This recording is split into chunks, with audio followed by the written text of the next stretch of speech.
I hope you're well. So I made some base cabinets recently, and in this one I'm making some raised panel doors for them. Like the base cabinet video, this one's sponsored by my friends at Medite. You know Medite, they're a well-established manufacturer of top quality MDF. Every painted bookcase, every wardrobe, every cabinet, every door and every set of shelves you might have seen me make or install on this channel has been made with Medite MDF, mostly MR or moisture resistant MDF, because it cuts machines and takes paint particularly well.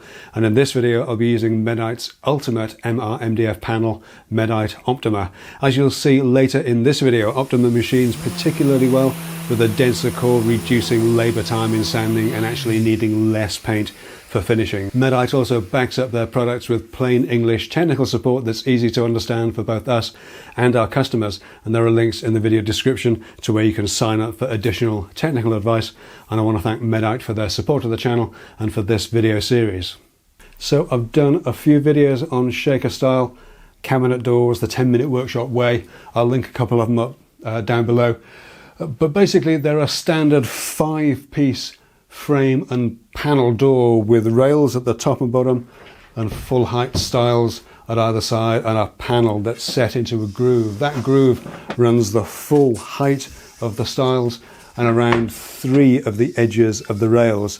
With the panel slotted in, you get a natural mortise formed by the grooves and a simple loose tenon made from the same material as the panel glued in completes the door. Simples. So a raised panel door is much the same, but instead of a flat 6mm panel like this, we use a thicker panel and machine a profile into it with a panel raising bit at the router table. Let's start at the beginning though. Earlier on and off camera, I've already cut 80mm wide strips from a sheet of 22mm thick Medite Optima MR MDF, and I'm cutting these to length for the rails and stiles of the doors. By the way, 80mm is a pretty good starting point for the width of a panel door frame, whether they're for cabinets or wardrobes, but I'm not going to go into too much detail on the calculations for the measuring or marking out, as I've covered those in other videos. Again, they're linked up down below, and I'll be covering cabinet door sizes and the gaps between them in the next video, so be sure to watch out for that one. With the rails and stiles cut to length, we can set about running the groove for the panel. I've fitted a 1/4-inch grooving bit into the router bench, and I've set the height to 6mm off the bench using an offcut, and then I can run the groove all along the full height of the stiles and around 3 edges of the rails.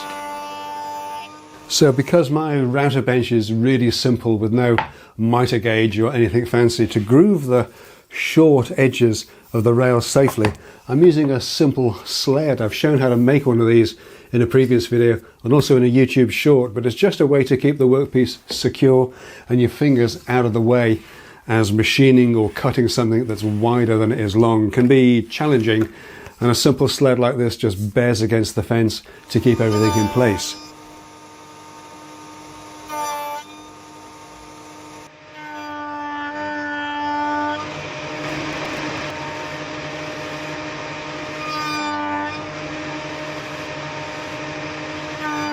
So rails and stiles done, I need to cut the panels, and this means cutting up another full sheet in the workshop using a 18mm thick Medite Optima for this, and having cut a strip that's slightly oversized, I can then trim it back to the correct height.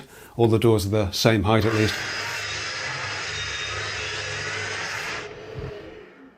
And then cut the panels to the right width. That's basically the internal frame size plus twice the groove width, or perhaps a fraction less, to give a bit more wiggle room on the glue up. So that's the panels all cut. I've got the panel raising bit in the router on the bench. That's all set to the right height. I've done a quick test on those. They're all looking pretty good. And the same with the grooving bit. They go together quite nicely.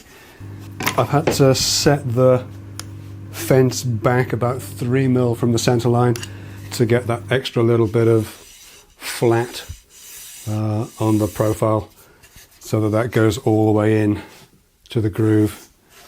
Another way to do it, I'm using a 6mm 1/4-inch bit for that. You could use a 9mm, that'll give you a less steep step between the angle and the raised panel, but I don't have a 9mm bit and I'm disinclined to make 2 passes, so I'm just going to use what I had for this. And I've got double dust collection set up on this. These kind of cuts, the dust collection is never going to be great, so we'll do what we can with that. I'll be having a face mask on as well, and we'll have the air scrubber running too. I am going to do this in a single pass because it's MDF, and although it's a big bit to have swinging, it's no issue whatsoever in MDF. In almost any other material, plywood, especially hardwoods, I've been nibbling away, sort of making 2 or 3 passes to get that to the right size and depth. But for MDF, I'm fine making it in a single pass. If you're uncomfortable doing that, then make several shallower passes until you hit the sweet spot. I'm going to crack on with this though, because I've got 4 panels to do. They're all the same. They've been cut to size because the 2 outer doors are slightly different to the 2 inners. And then we can start thinking about getting the doors assembled. But I need to press on with this, so I'm going to mask up, and I'll see you in a bit.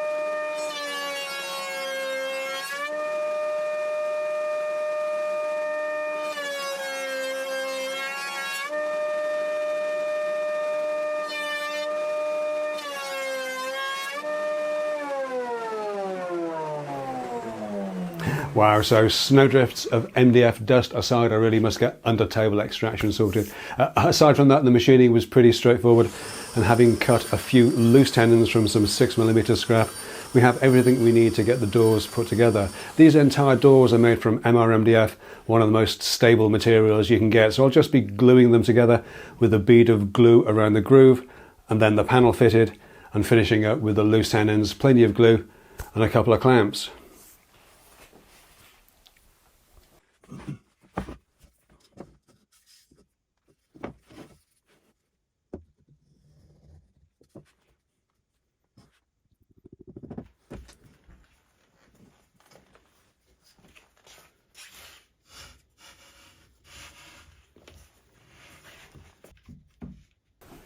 Incidentally, when you're gluing up a raised panel like this, with a flat panel it doesn't really matter where the panel sits within the frame. With a raised panel it really does need to be centered, so it's worth just putting a pencil mark from the rails onto the stile where that ends, so that you know where the panel is to be centered. Then you don't have to try and move a gluey panel around.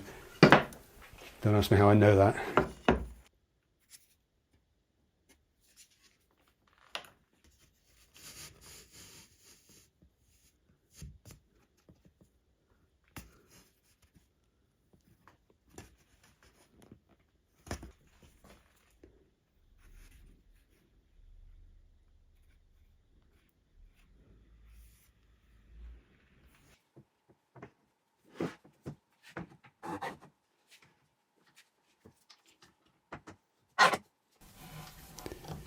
So yeah, always worth just checking where the rails meet the stiles as you're clamping them up.